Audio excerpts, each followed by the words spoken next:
The Sony PlayStation Portable is still one of my favorite devices. However, I never really experienced the PlayStation Portable 3000. And in this video we're not going to be doing any unboxing about it, because today it's time for the package from China time, because we do have an even better version.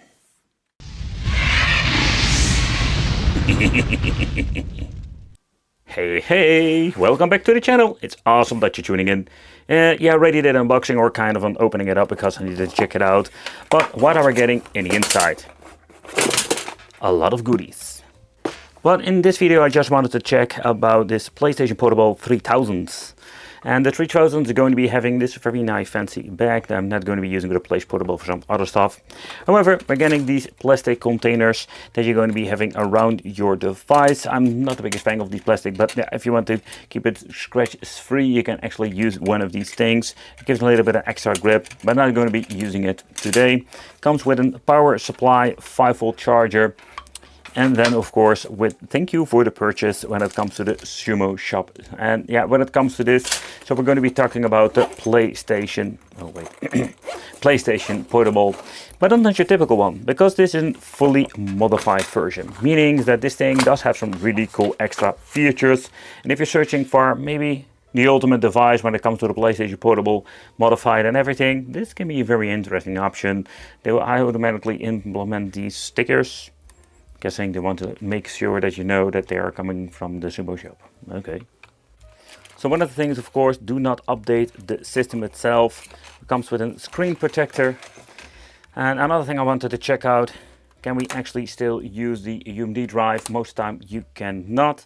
So when it comes to this device, one of the cool things is that we're having micro switch buttons. You can actually add that to your shopping list, and I can tell you that the overall experience, it's quite interesting. We have seen micro switch buttons or D-pad with some Chinese handhelds, but this is something else.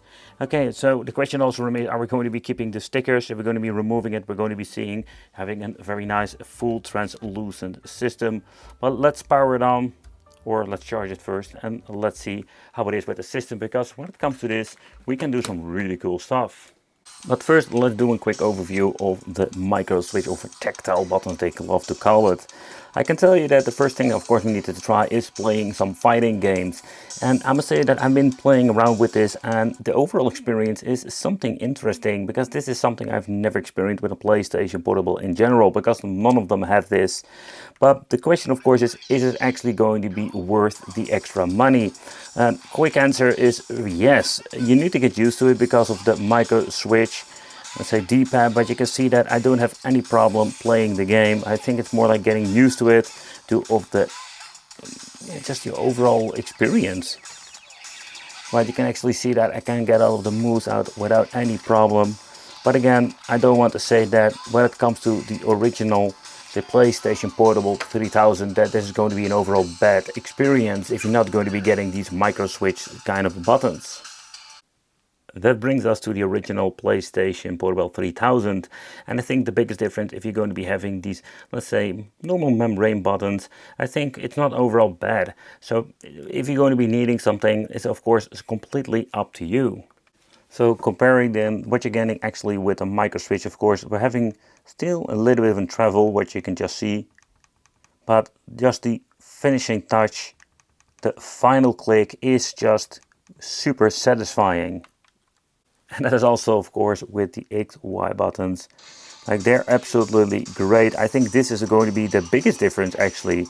And if you're going to be having, let's say, still like a little bit of travel, and these things does have like a nice wiggle to it, but the travel, but particularly like the micro switch moment, this is just super. I must say that I really like it, particularly when you're going to be having the front facing buttons when it comes to this particular part of the PlayStation Portable 3000.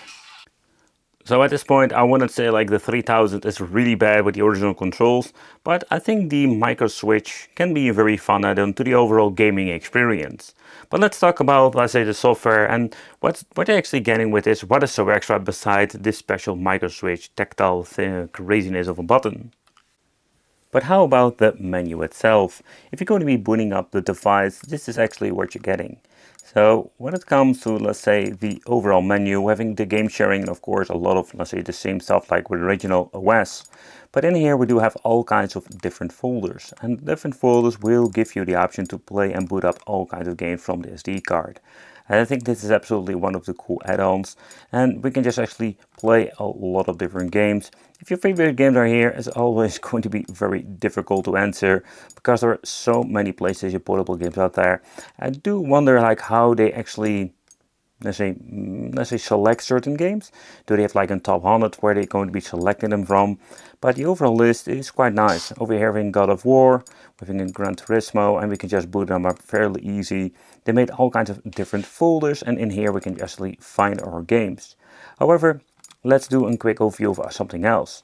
We do have the option to play PlayStation 1 emulation. Nowadays we do have like all kinds of different devices that can actually do this just fine, but I think it's like a really very cool add-on. And they're using, I think it was 128 gigabyte of storage capacity, so this is not like a 1 terabyte setup that we have seen before, so we will miss out a lot of games. So for example, having Ridge Racer, but the Revolution was personally my favorite one of the two.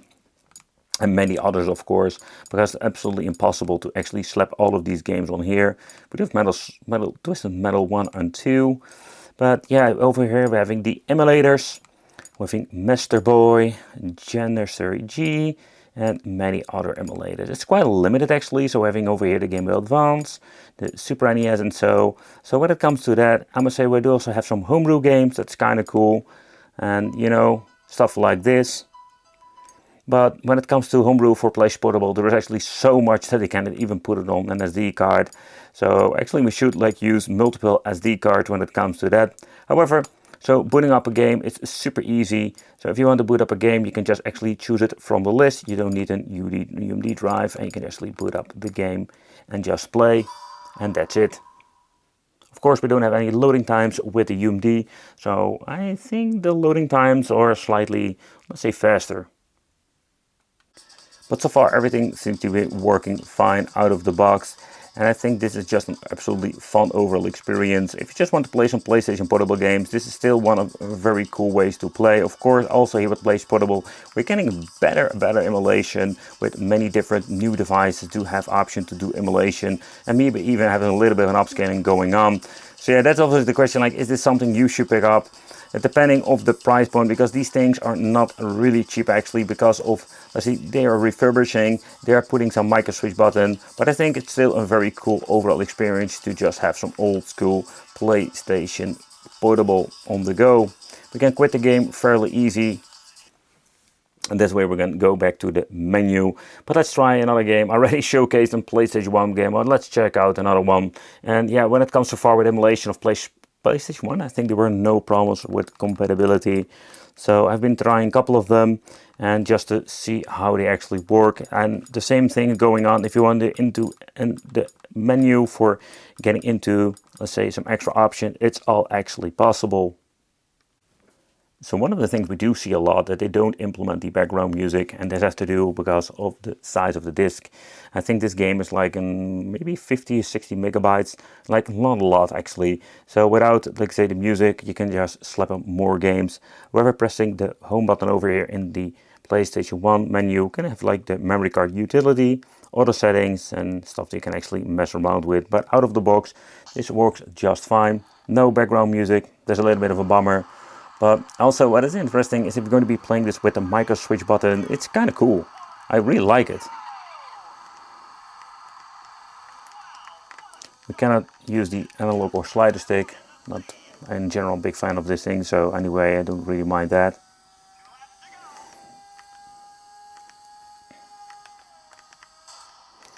But so far everything seems to be running just fine, and I think this is going to be an absolutely fun overall experience. Just wanted to see if I can do the drifting, and thanks to the micro switch, it's absolutely a super easy thing to do. But yeah, when it comes to the PlayStation 3000, it's just absolutely a fun thing to actually play PlayStation Portable, but also when it comes to, like, say, the PlayStation 1 games. So then the situation of the emulators.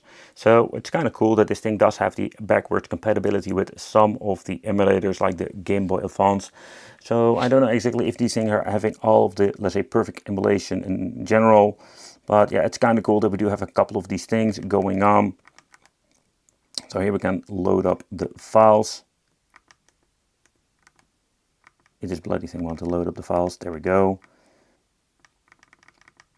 Then we can actually choose our game. And in here we can just boot it up. And we can play some old school Game Boy classic game.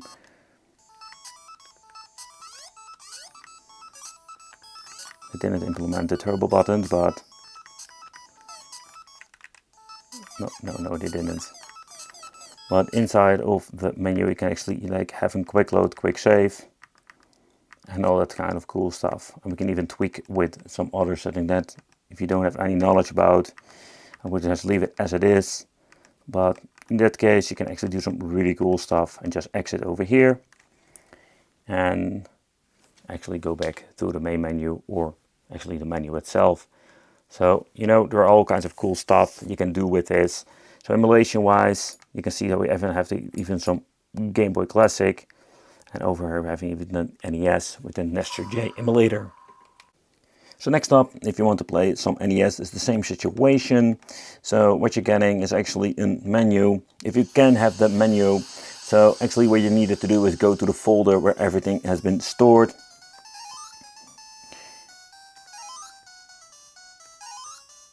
The weird thing is I do miss the soundtracks. When it comes that bleeding. Oh, that sound effect is here. But this also seems to be running just fine.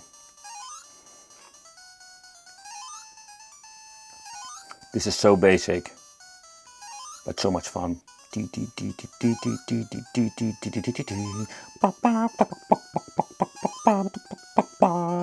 we go. Oh, almost. Get a bit to the back. And oh yeah. And yeah, we can actually play some Sonic on this. The unfortunate part is that the frame per second is not going to be showed over here, or at least the stickers in front of it. We do have some screen tearing, man. Did you see that? That's insane how much screen tearing there was. But so far I see some frame dips going to 54. But I do have an overall playable situation. I do love the overall stereo effect that is enabled. And again, I really like this micro switch overall button situation of just playing some Sonic. If you just want to get into the menu, pressing select start over here. So we can actually make a save if you want to. I'm always messing with the different button because in the menu of the emulator we need to use the circle for actually getting into something. And so that seems to be working fine. Pressing loads over here. That's kind of cool that we also have a screenshot. So I love these features. So moving to the Game Boy Advance, another awesome system. Well, one of the things I find absolutely great is that they're going to be putting in the best resolution that's actually getting on the display. You can see having the black bars, so trying to fit the perfect Game Boy Advance resolution on the display over here. Nothing upscaled, nothing weird and craziness that we've seen nowadays. Just the original game.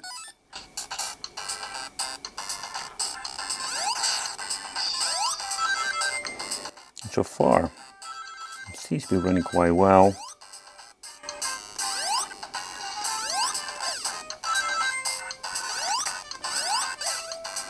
So, but one of the things that I need to point out over the micro switch button is that if you're just going to be pressing it, it's not going to be need to press it quite hard to actually get some movement going on. You can see I can just fairly like loosely press it and it already moves the character.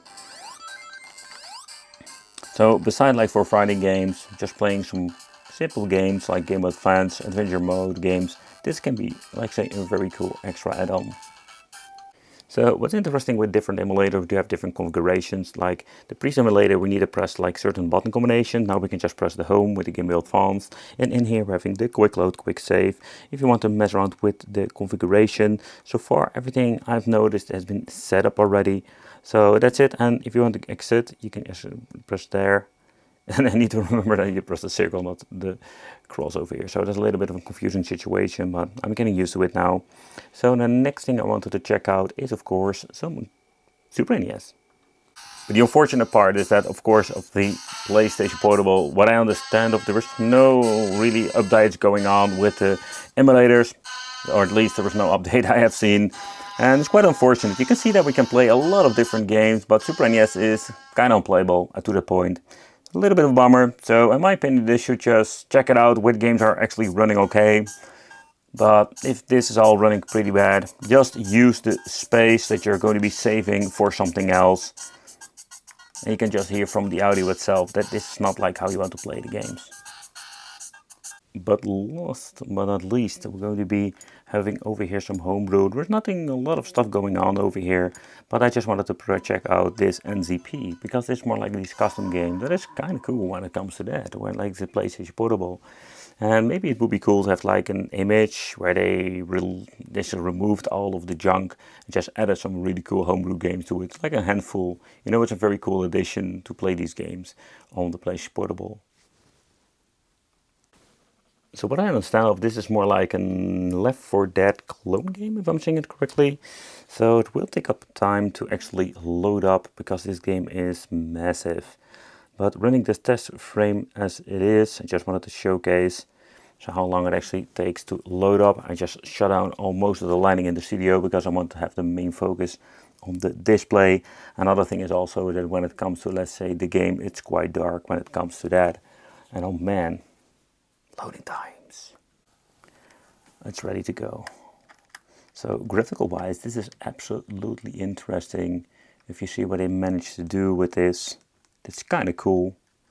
I've been messing around with it, but so graphical wise, I think the PlayStation Portable was so ahead of its time.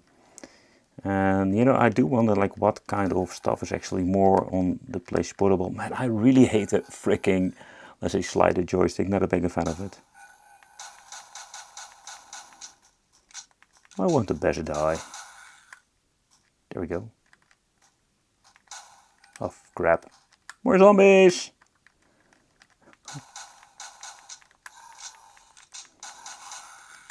Whoa. There are many of them! Can I get out? Oh man, this is such that kind of games. Oh, I need to build the barriers, build new stuff. It's kind of cool, but I suck absolutely at it. But it's kind of cool game to just mess around with, you know. But when it comes to, let's say, different options, we actually have two options with the Sumo Shop. I already did an extended review on the PlayStation Portable 1000 with a new IPS panel upgrade. And yeah, how will this compare actually when it comes to comfortability, but also when it comes to playing and also when it comes to the display itself? So first, when it comes to the weight, of course, the 1000 is absolutely a brick compared to it. It's like have a very nice weight to it, and oh man, I just love the 1000. It's absolutely such a beautiful, great overall design. And yeah, the 1000 still has like this, I have this weak spot in my heart for it. Just the way how they created this is just a very cool thing. However, yeah, of course, the 3000 is so lightweight when you're going to be holding it. The biggest difference is, of course, that when you're going to be looking at the way how they construct the 1000, like we do have some overall better, let's say, design. So I think it's really comfortable by holding this because it's thicker, and also when it comes to the round shapes, I do miss that a little bit when it comes to the PlayStation 3000. And of course, we have the micro switch now on the 3000, so that's one of the very cool improvement that you can actually purchase. Of course, you can also buy it without, but I think if you're having like the original settings, the original controls, there is nothing like saying like, oh, this is like the superior against all the other ones. No, I just like both of them. So next up, another thing I just wanted to check out is the audio quality. And this is one of the reasons I love the 1002. So if you're going to be cranking this thing up to the maximum level, having this Final Fantasy game, and it sounds absolutely amazing. So if you're going to be listening to it, but if you're going to be putting the same game on, let's say, the 1000 of the 3000, and we're going to be lowering this, you can just clearly hear the difference. You know, like the loudness of the PlayStation 1000 is so much more superior. So let's boot up both of the games. Let's see if we can boot up at the same time because of the micro switch. Let's see if one of these, let's say, is going to be better of loading times. First of all, you can already see for the screen that the top one looks absolutely amazing. And personally, the 1000 still has my preference when it comes to the display overall quality. I do have the idea, maybe it's me, but the 3000 was a little bit more faster than the 1000. So this is quite difficult to actually capture on camera, but if you're going to be looking at both of the PlayStation Portable displays, it's like both have like the positive and the negative sides. So to begin with, over the top over here, so this thing is super bright. The IPS panel is looking beautiful. Everything is so much better highlighted when it comes to the decals, more details. But if you're going to be looking at the colors, the PlayStation Portable 3000 is way better when it comes to that. The green looks so much more green, you know, and that is something you do miss when it comes to, let's say, the PlayStation Portable 1000 version. So I cannot say that this is going to be a clear situation that one is going to be better than one. I think it's more like a personal preference. So if you want to have like the best overall, let's say, brightness and details, I think the IPS panel is great. But if you want to have yourself like better colors, then the PlayStation 3000 would be the choice for that. And with light on, it's not going to be any better because we do have so much reflection of the screens. It's absolutely insane. The PlayStation Portable 3000 is one of the things I thought I would never see, let's say, completely like modified. And I can tell you that I'm still a big fan of the 1000, where I do love the colors of the 3000 model. I'm kind of in love now with the like a micro switch button to give such an overall fun experience. Another thing I promised inside of this video is that can we test actually out the UMD drive. And if you're going to be looking at their website, they're stating that that part doesn't work. That has to do with a simple reason, because all of these drives will fill eventually and there is nothing we can do about it. So, you know, if you're going to be popping in one of these, let's say games, you can actually just hear that's going to be try to spin it up, but it will actually do nothing. So if you want to play original games through an UMD drive, you need to find yourself a working PlayStation Portable that just have the option for that. Thank you all for watching. Let me know in the comments what you think of a fully modified PlayStation Portable 3000, and it would be great to see you in the next video.